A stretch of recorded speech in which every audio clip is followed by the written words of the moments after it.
Welcome to the Great Detectives of Old Time Radio from Boise, Idaho. This is your host, Adam Graham. If you have a comment, email it to me, box13@greatdetectives.net. Follow us on Twitter at Radio Detectives, and check us out on Instagram, instagram.com/Great Detectives.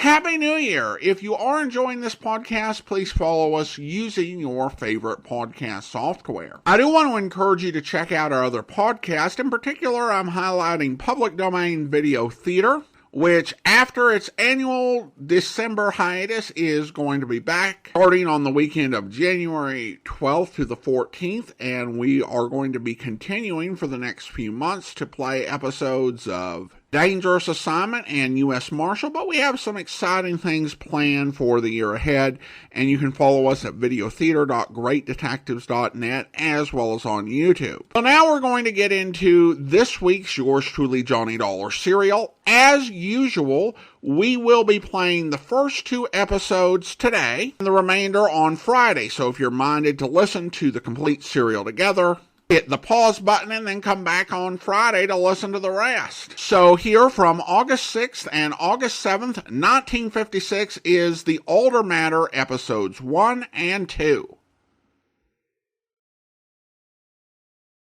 From Hollywood, it's time now for Johnny Dollar. Vic Kelly, Johnny, Worldwide Mutual. How's your Spanish? CC, Senior. Mother told me there'd be days like this. One egg in your beer? I gotta be a linguist yet? You may have to be a lot more than that to unscramble this one. Tell me about it. Oh, price is still the same, though. Get on over here, will you? Sure, but give me a little hint. I'd like to start worrying early. All right. Try this.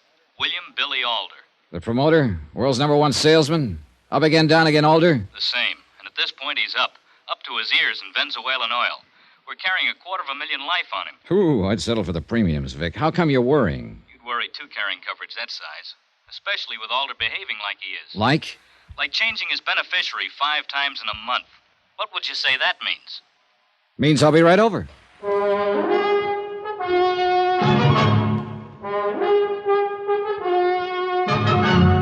Tonight and every weekday night, Bob Bailey in the transcribed adventures of the man with the action-packed expense account, America's fabulous freelance insurance investigator. Yours truly, Johnny Dollar.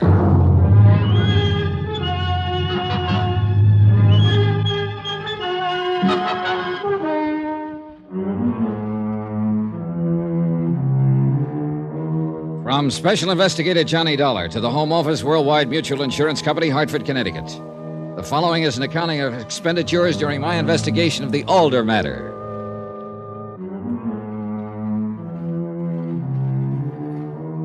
Expense account item 1, $1.35. The price of being taxied to Vic Kelly's office at Worldwide Mutual. For a normally easygoing fella, Mr. K had a bad case of how did I ever get into this? $250,000. That's a big policy. Big. You look like the claim's already been filed. Smile a little, Dad. Yeah, sure. At least fill me in. How much do you know about Billy Alder? Oh, just surface stuff, what the headlines say. Promoter, wildcatter, super salesman. Fellow with a flair for selling anything. Why? Well, that's what's rough. I can't give you too much more than that. He's been in a dozen different businesses, headed up a half a dozen corporations, a couple of bankruptcies, even a nasty court case. He's been flat broke, and 6 months later, been a walking blue chip. Been up and down more times than a yo-yo. Oh, it's a nice life if you can take it. But, feast or famine, he does everything big. Like the $250,000 policy, huh? Well, it didn't seem out of line 3 years ago. It still doesn't. Not with the kind of money he's dragging out of the ground in Venezuelan oil. Hey, this changing of beneficiaries, when did it begin? A little over a month ago. In succession, it's been his wife, his daughter, a brother, back to the wife, and now it's his daughter again. Sounds like a woman trying to make up her mind about a dress. Price tag's a little different. What does it sound like to you? Give me a chance to get down there and look, would you? I mean off the top of your head. Oh, sounds like he's worried. Like he shouldn't buy any long-playing records. Look, Johnny, there's a clause in the policy that lets us investigate irregularities. Go take a look. Just don't expect him to cooperate. He's a big operator-type fella. I don't know. I never met him, but I like him already. What? His style. Any man who uses a slogan like, we lose a little on each deal, but think of the volume. Well, he's for me. I gotta keep him alive. Expense account item 2, $329.88. Airfare and incidentals to Caracas, Venezuela. It was about noon Sunday when the big plane lazed in over the Caribbean shoreline, pointed its nose for the Maguita Airport in Caracas. Below us spread what's laughingly called man's handiwork, his progress. A few short years ago, it had been nothing but lush green jungle. Then came men shouting the magic word oil, and the jungle was now disappearing as fast as they could throw up the derricks and sink the drills. Progress. A taxi to the Hotel Paraíso and a good lunch adds up to item 3, $4 even. I was ready for business.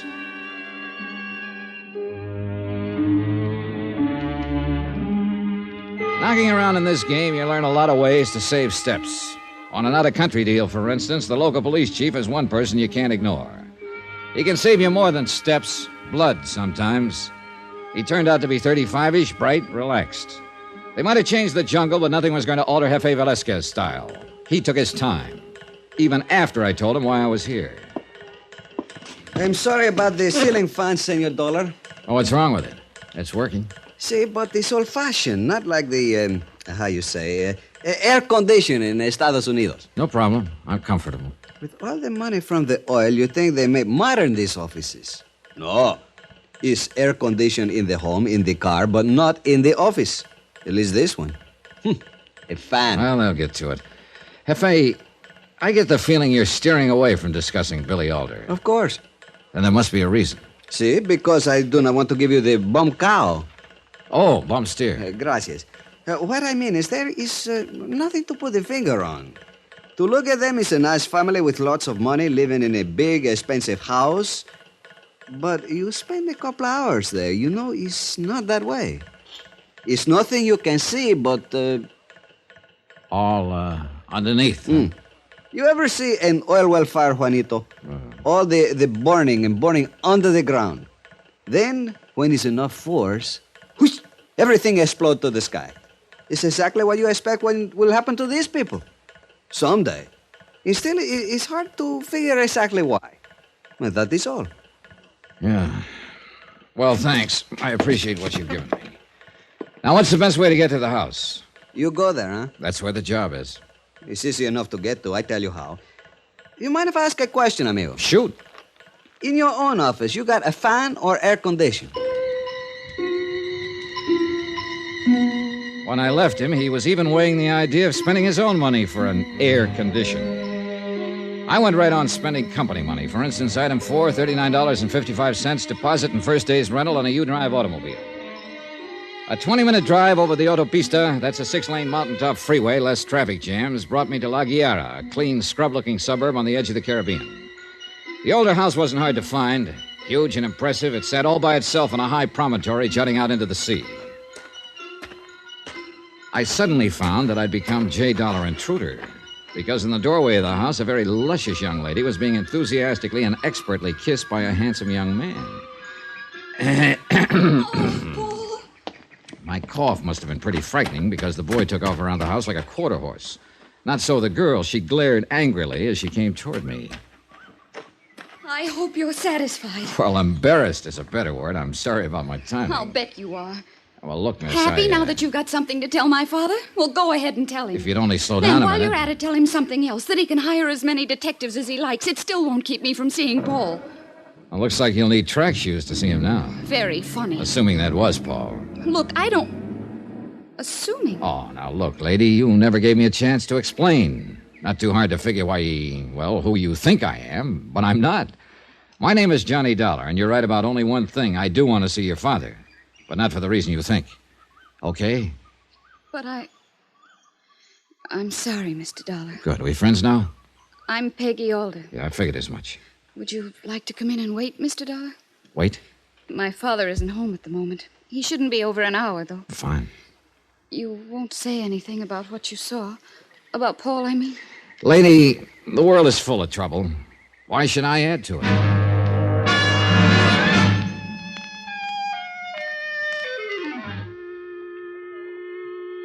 Billy Alder's selling methods may have been wild, high-pressure stuff, but there was taste in his home. And when Peggy Alder put a drink into my hand and led me out to a patio, I was ready to get a drill and go oil hunting myself. Patio? It was a small, exclusive, man-made mountaintop, 600 feet down to the Caribbean on 3 sides. If you were going to have troubles, this was the place to ponder them. Peggy Alder still didn't trust me completely. Inexpertly, she tried to dig out my reason for being there. Gave up after a while, then excused herself when her father showed up an hour later. I'm glad you're here, Dollar. What's wrong? Oh, just surprised. Guess I expected to be tossed out. Why? Kind of delicate asking a man why he changes beneficiaries like some men change suits. I've read the policy. Your company is allowed to ask. We appreciate your feeling that way. But it says nothing about my having to answer. No, that's right, it doesn't. But it's hard not to draw conclusions. Such as? You're afraid somebody is, shall we say, gunning for you. But you don't know who. Am I right? Is that what your company thinks, too? Well, they don't think anything, but they'd like to know. Do you enjoy your trip down, Mr. Dollar? Well, I take it I've worn out my welcome. Sorry. No. Sit down. I told you I was glad you're here. Then you shouldn't mind a couple of questions. I'll tell you nothing, Mr. Dollar. I admit nothing. Is that clear? Is it? Look here. Your company has a good deal to lose by my death. We just want to be sure nobody's thinking of it as a commercial venture. And stay here, Mr. Dollar. Here, in this house. Keep me alive.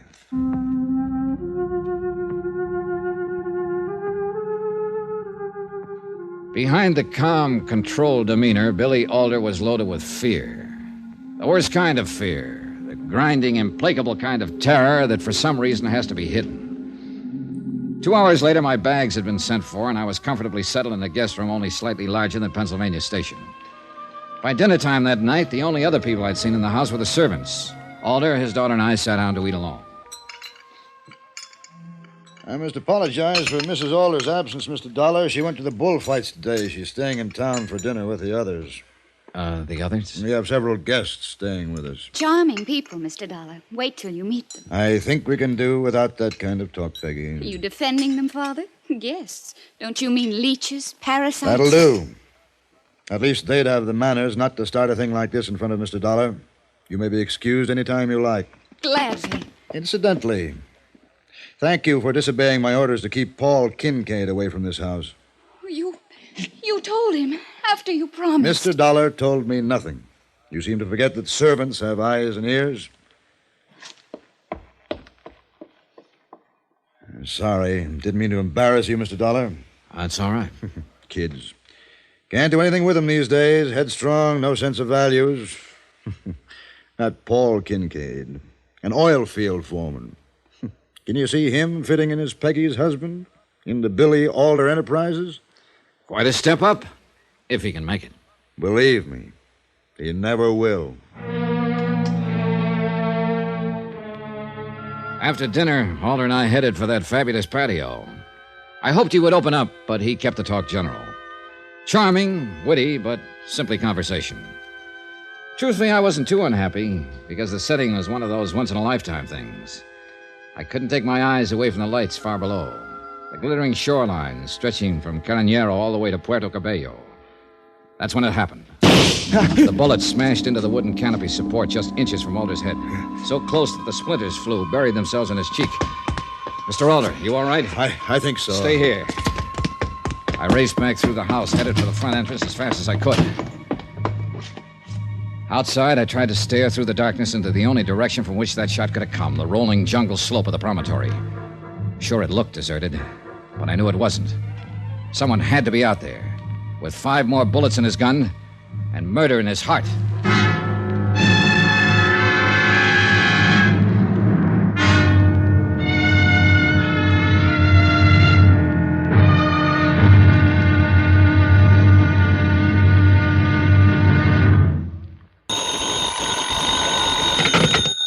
Johnny Dollar. This is Caracas Police, senor. I have Jefe Velasquez returning your call. Momentito, por favor. Thanks. Allá de senor Dollar, Jefe. Gracias. Good morning, amigo. It is, huh? Here it is. Here it ain't. Where is there? The Alder house in La Guiara. I'm staying here at Alder's request. You are, how they call a fast mover, amigo. Felicidades. Sorry, but felicitations are a little out of place. Trouble? Someone came within inches of killing Alder last night. I've got the bullet. How's your ballistics set up? At your disposal. Just bring it in. Thanks, I will. Maybe it's got something to say. I hope you're right. But, amigo... Yeah? don't you think is the next bullet you should be worrying about?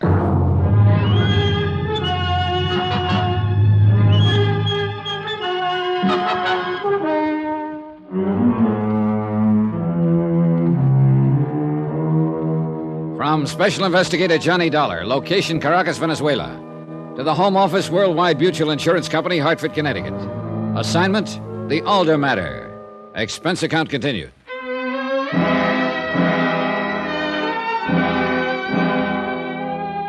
Expense account item 5, $5 even. Tip to one Nachos Gomez, servant in the big Alder house. For a good reason. He hadn't liked the idea of my prowling the slope alone last night looking for someone with a gun. He'd insisted on joining me. True, we hadn't found anything, but he'd been there. $5 isn't much to pay for a friend, and I had a feeling I could use one. I ate breakfast alone.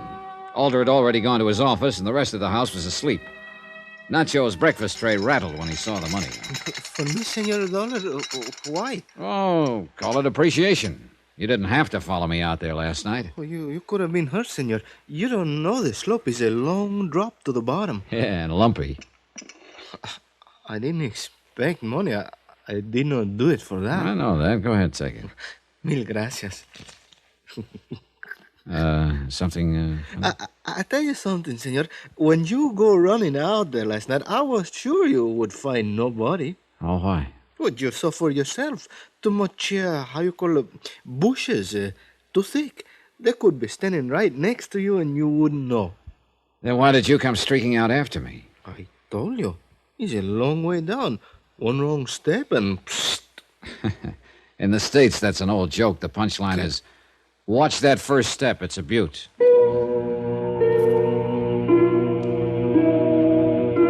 I got in the car I'd rented the previous day and headed toward Caracas. I passed the driving time pleasantly by counting oil wells. From that, I graduated to trying to figure how much money they made with each given stroke of the huge pumps. Nice kind of occupation? Sure. Specifically designed for a purpose. To keep me from worrying about the business at hand, namely why super salesman Billy Alder, insured for $250,000, should change his beneficiaries 5 times in a single month. Further, who'd taken that pot shot at him last night? Answers? I went back to counting oil wells. In Caracas, I headed for police headquarters and the head man, Jefe Velasquez. He turned the bullet over to his lab, but they were short-handed. By lunchtime, I still had no report. So I took Velasquez to lunch. For a man who is living in a house like Billy Alder's, you do not look happy, amigo. That bullet traveled an inch more to the left. Billy Alder wouldn't need a house. It's a good point. You look too serious for a nice lunch. I fixed that. Oye, deme 2 pisco sour, por favor. You ever drink the pisco sour, amigo? No. Will it help? Well, they do not solve the case for you, but they make you happier about being worried. Well, maybe we'd better order doubles.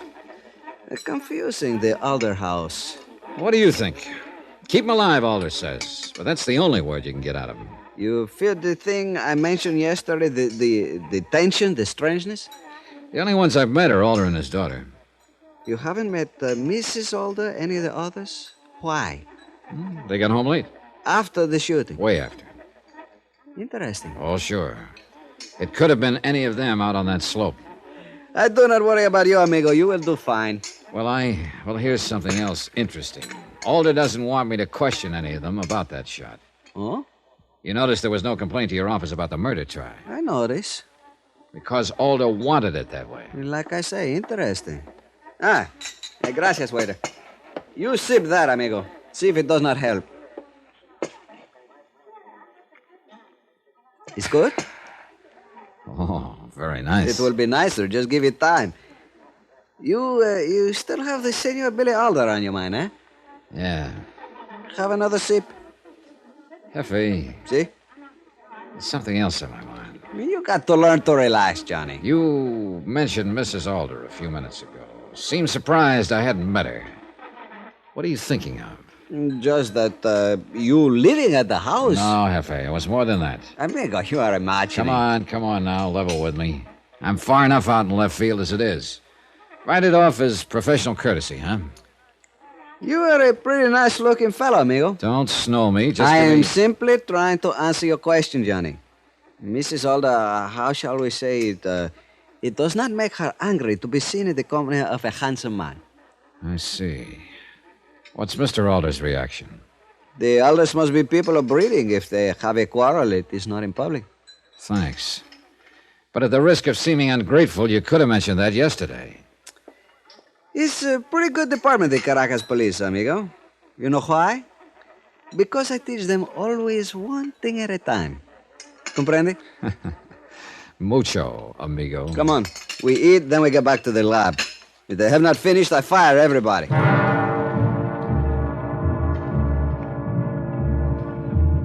Expense account item 6, $14.85. Velasquez drank enough pisco sours to float the Normandy.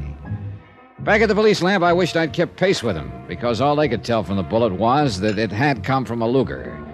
And Velasquez pointed out there must be a couple of thousand Lugers in Caracas. I headed back for the Alder house at La Guerra.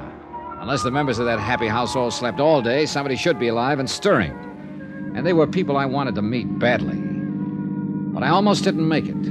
As I approached the main gate, I noticed another car parked along the side of the road about 50 feet from it. Suddenly it roared into life, shot forward, screamed to a stop, and cut me off, almost piling me into the entrance pillars. You darn fool, what's the matter with you? Plenty. You know who I am, Dollar? I know this. If you ever try a stunt like that again, I'll ram those pearly teeth right down your throat. Tough guy, huh? There's an easy way of finding out. Well, we'll get to that in a minute. I asked you if you knew who I am. Sure I do. Paul Kincaid, the lad who was smooching with Billy Alder's daughter yesterday. You taking bows? You just couldn't wait to tell Alder about it, could you? Your girl's been telling you lies, Kincaid. I just happened to be there. If you don't want to be seen, don't neck in doorways. Now, just a minute, Dollar. And speaking of people in wrong places, I thought you were a foreman in the oil fields. I don't see any derricks on the Alder property. I took the day off so I could come over and see you. Well, you getting a good look? Yeah. And I still think Alder hired you to keep Peggy away from me. Now, you keep out of my head, Dollar. What are you staring for? Well, now, everybody's full of wild ideas today. I just had one that maybe isn't so wild. Like maybe you just ad-libbed a reason for being here. And the real one is to sneak out on the slope and see if you can't find an empty Luger shell. What? There has to be one out there, you know. You saying I took that shot at Alder? I don't know. How bad do you want to marry into the Alder money? I saw the punch coming, slipped it, and threw my own. It was a dilly while it lasted. It lasted too long. You get a set of arms working in an oil field. He had them all right, and those punches hurt. So I went to judo. Even then, he was tough. I guess I better get in shape or take up accounting. A look in the car mirror made one thing clear. I couldn't take a face like that through the front door. When I reached the house, I skirted it, managed to get to the service entrance without scaring the life out of anyone. Here, my little gift to Nacho Gomez, seat item 5, began to pay off. He hustled me up to my room by the back stairs, and without waiting to be asked, he got busy with bandages and things. You win, senor? Oh. Would you believe it if I said yes? Only through politeness, I think. Oh, perdóneme, senor. That one was pretty deep. Caray. Yeah, what's the matter? I was just thinking, if you really win, I hate to see the loser. Thanks, but I can do it without seeing him again. That is about the best I can do, senor. Yeah, well, okay, thanks. Oh, no es nada. Con su permiso, senor. Sure, just tell me one thing, will you? Is anything going on downstairs? Well, how do you mean, senor? Well, that racket we hear coming up. Racket? Oh, you mean El Montante. Montante? The bullfighter? The finest matador in the world, senor. Did you not know he's the guest of the house? He's staying here? Oh, sí. The senor and senora Alder, they're big aficionados. They love the corrida. New style, isn't it? Fighting bulls in the house? No, senor. Montante, he just gave a demonstration of the passes with the cape, you know? Uh-huh. Oh, it's beautiful. Why you not go down and watch, senor? You see, you will enjoy. It's lovely, the fine bullfighter. Anybody ever asked the bull about that? After Nacho's gentle ministrations and a quick change of clothes, I must confess I looked slightly more like a human being again. Slightly. Anyhow, I wandered downstairs, headed for the huge living room. And it was like walking into another world, alive and pulsating to the music from a record player. 5 or 6 people stood around, hypnotically beating time, their eyes glued to the great El Montante, a handsome Spaniard who skillfully worked a bullfighter's cape in the center of the floor. Nacho hadn't exaggerated. Montante was beautiful to watch. But the feeling wasn't unanimous. Billy Alder and his daughter Peggy were the only people in the room I knew, and though they beat time with the others, they both shared the same expression on their faces. Intense dislike for the man with the cape. As I shifted my attention to them, a woman tore reluctant eyes away from the matador and moved quietly toward me. She wasn't really beautiful, but tremendously chic, for want of a better word, and that made her seem beautiful. I'm Constance Alder, Mr. Dollar. Welcome to our home. Well, thank you, Mrs. Alder. I'm afraid I've been negligent as a hostess. Oh, we've just missed connections, that's all. Charmingly put. Do you mind if I wait to introduce you to the others? When Montante's finished? No, of course not. Please go on back. Don't worry about me. I'm doing fine. Thank you. I watched her as she crossed the room, then realized that someone else was doing exactly the same thing, her husband, Billy Alder.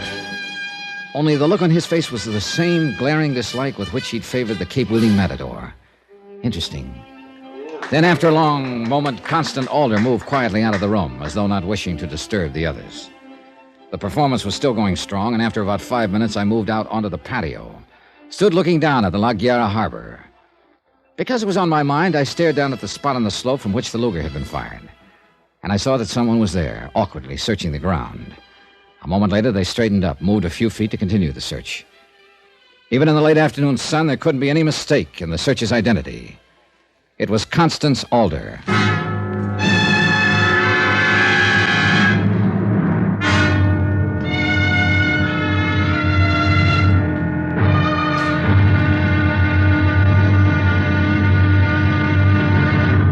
Now, here's our star to tell you about tomorrow's episode of this week's story. Tomorrow, two sides of the same old yarn. And whichever side you choose, you've got to call it wrong. Join us, won't you?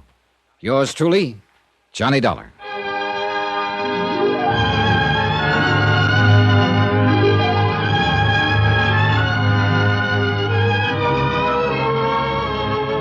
Yours truly, Johnny Dollar, starring Bob Bailey, is transcribed in Hollywood. Written by Tony Barrett, it is produced and directed by Jack Johnstone. Be sure to join us tomorrow night, same time and station, for the next exciting episode of Yours truly, Johnny Dollar. Roy Rowan speaking.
Welcome back. A solid episode, mostly set up, but everything so far was well played.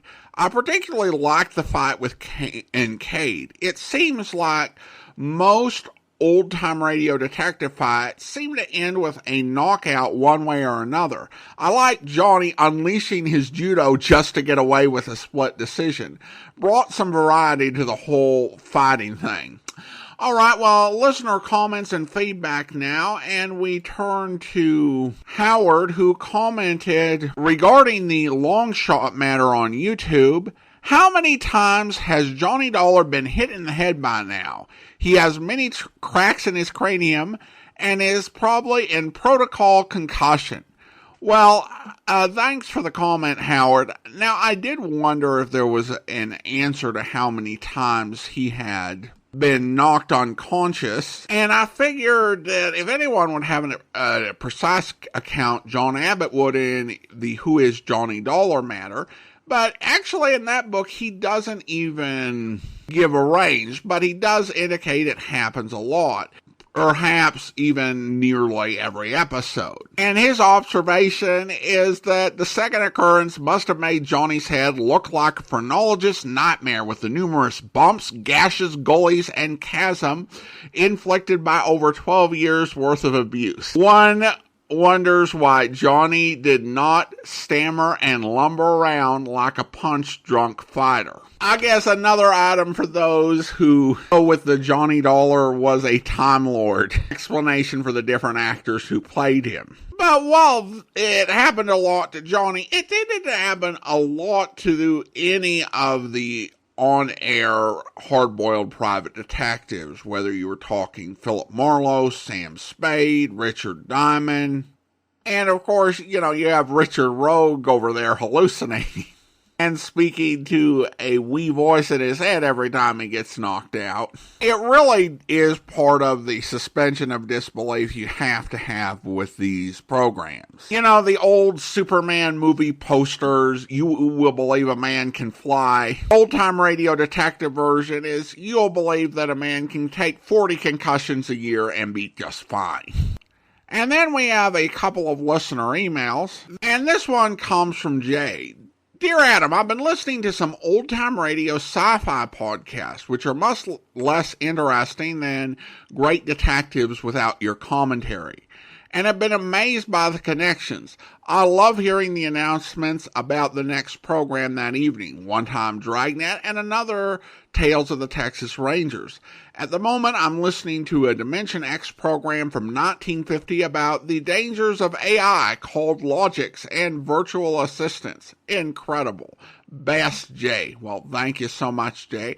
And I do enjoy hearing connections myself. And it's been fascinating on NBC programs to hear ads from 1951 for The Blandings, and that, of course, is a series that we played on The Amazing World of Radio this summer. And even when I was doing the Old Time Dragnet podcast, that was one of the things that got me to check out both Barry Craig and Counterspy, was hearing them mentioned on Dragnet. Although it was tough to find the Barry Craig episode and the Counterspy episode that matched up with the Dragnet episode I was listening to. And that's the only thing that's frustrating about connections, is when it connects to a series or an episode that doesn't exist anymore.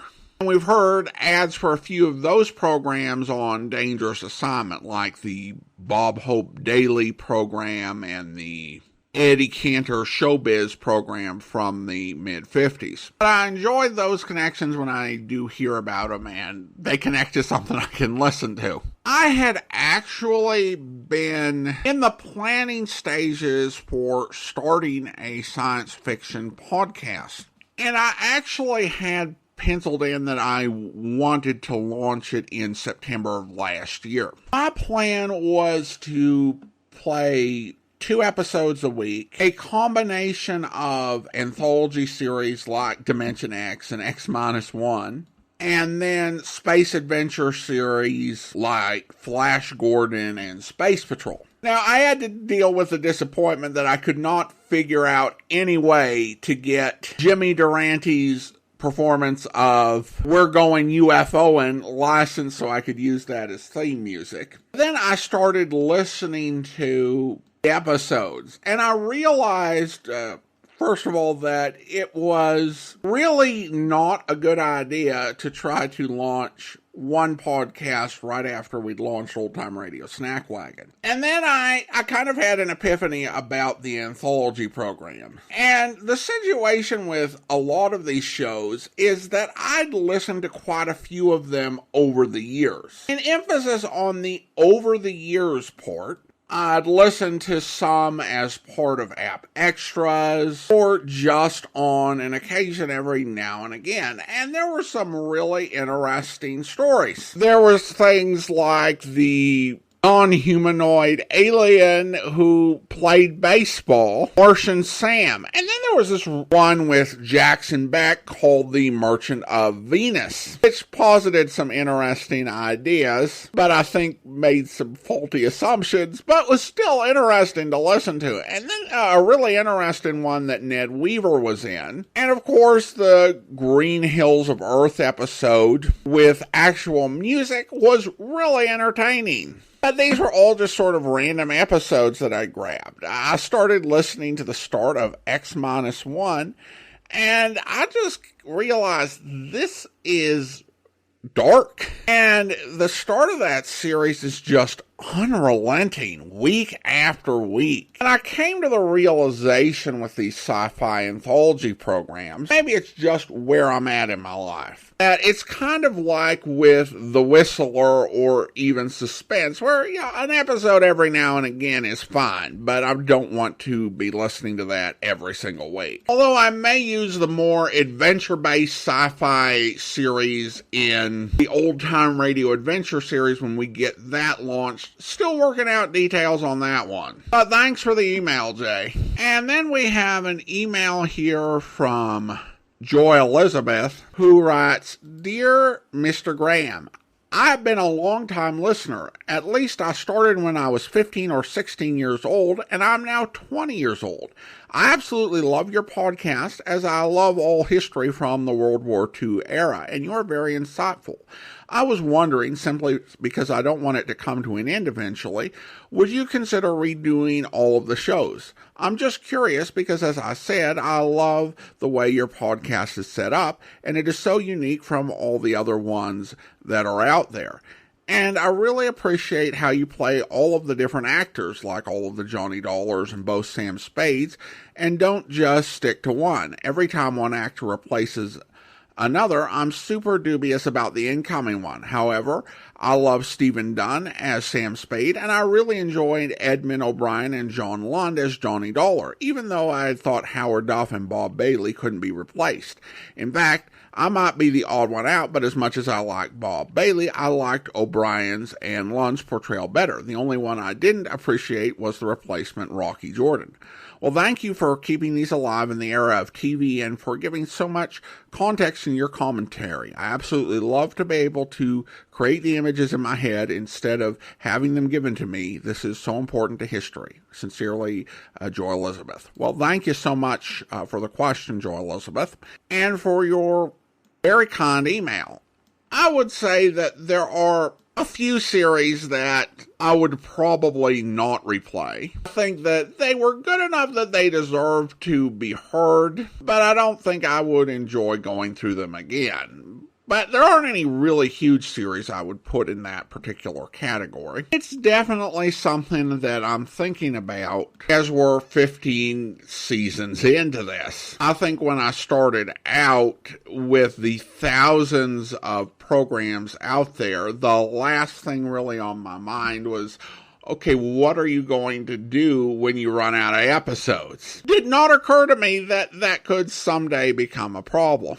I'm definitely open to replaying series as the years go on. I personally would like to at least finish 20 seasons, which at this point, as far as I know, is going to require us revisiting some old series. But that's still a few years off. I can definitely see some justifications beyond just keeping the series going. As a listener emailed me a few weeks back, on many of those early episodes, my commentary was very short. And there could be a lot of reasons for that. I may not have had necessary resources to really research and look into everything. Part of the challenge with many of those early seasons was that not only was I holding down a full-time job, I was also doing a lot of other things on the side. I might be in a situation where I would get to 1 or 2 a.m. in the morning and get my commentary recorded in time to get to bed so that I could get up at 6:15. And that's probably not the formula for delivering your best quality. And the other thing is just the audio quality. And here I'm talking about the underlying recordings. For the original run of Let George Do It, we were dealing exclusively, I think there might have been like 4 or 5 files that were better quality, but almost exclusively with 32 kbps encodes, which they weren't horrible quality, but there's a lot better quality for Let George Do It, as you would have heard on the Thanksgiving special. It might be nice to go through the lineup in the original broadcast order now that the researchers have kind of figured that out a little bit better, and to go through it in like one big chunk rather than, going back and forth to the series like 3 or 4 times to get through all the episodes because it was still being researched and compiled. So I'm open to redoing a lot of series. There's also some things that I will look into probably in terms of licensing some programs that wouldn't necessarily be old-time radio, but we'll have to see about that. At this point, I'm not looking for an exit strategy for the podcast, so we'll continue to work to find our way forward. I appreciate your email so much. It's always really encouraging to hear that younger people are listening to the podcast and enjoying it. I appreciate everyone that listens, but there's just something about hearing from someone who's 15 or 20 and enjoys what we're doing. All right, well, now it's time to thank our Patreon supporter of the day. Thank you to Peter, Patreon supporter since March of 2023, currently supporting the program at the Master Detective level of $15 or more per month. Thank you so much for your support, Peter. And that will do it for today. If you're enjoying the podcast, please follow us using your favorite podcast software. We'll be back on Friday with the conclusion of this week's Yours Truly Johnny Dollar serial. But join us back here tomorrow for Dangerous Assignment, where... Pardon me, may I trouble you for a match? Will a lighter do? But of course. Thank you. I am Zagreus. We will get off at the next corner. Will we? You object? I'd feel better about it if you took your hand out of your coat pocket. Sorry, no. Now get up. Walk to the rear of the car. Slowly. I hope you'll be with us then. In the meantime, do send your comments to box13@greatdetectives.net. Follow us on Twitter at Radio Detectives. And check us out on Instagram, instagram.com/greatdetectives. From Boise, Idaho, this is your host, Adam Graham, signing off.